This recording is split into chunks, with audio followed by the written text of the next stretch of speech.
চট্টগ্রামের বাঁশখালী পৌরসভার শান্তিপ্রিয় জনপদে পাহাড়ি সবুজ প্রকৃতির বুকে ধীরে ধীরে গড়ে উঠেছে এক অনন্য সৌন্দর্য চিত্র আমানা পার্ক। পাখির কুহুতান, হেলে পড়া গাছের ছায়া আর রঙিন ফুলের ঘ্রাণে ভরপুর এই পার্কটি অল্প সময়ে বাঁশখালীবাসীর অন্যতম বিনোদন কেন্দ্রে রূপ নিয়েছে।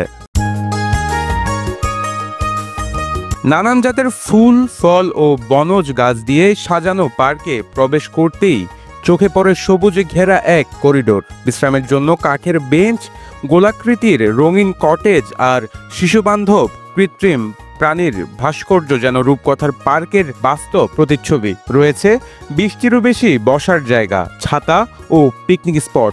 সব মিলিয়ে এটি বাঁশখালীর একটি বড় আনন্দধাম। এই সবুজ স্বপ্নের রূপকার হলেন স্থানীয় প্রকৃতিপ্রেমী মোহাম্মদ মুমিনুল ইসলাম। পৈতৃক বিষকানি জমিতে সম্পূর্ণ নিজস্ব অর্থায়নে গড়ে তুলেছেন এই সৌন্দর্য বৃক্ষ।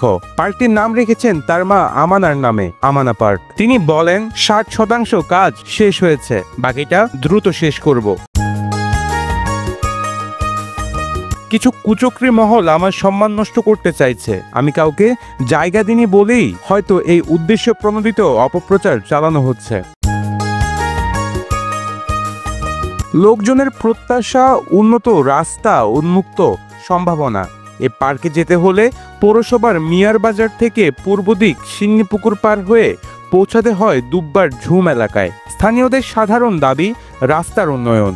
তাদের মতে পার্কের সৌন্দর্য যেমন মন ছুঁয়ে যায়, তেমন একটি ভালো রাস্তা থাকলে এটি সারা দেশের দর্শনার্থীদের কাছে এক দুর্দান্ত গন্তব্য হয়ে উঠতে পারে। ব্যক্তিগত উদ্যোগ, প্রকৃতির অপরূপ রূপ ও পরিবেশ বান্ধব স্থাপত্যের মেলবন্ধনে গড়ে ওঠা আমানা পার্ক এখন শুধু একটি বিনোদন কেন্দ্র নয়, এটি বাঁশখালীর গর্ব, একটি নতুন দিগন্তের সূচনা। আজকে নূর নবী, প্রতিদিনের কাগজ, চট্টগ্রাম।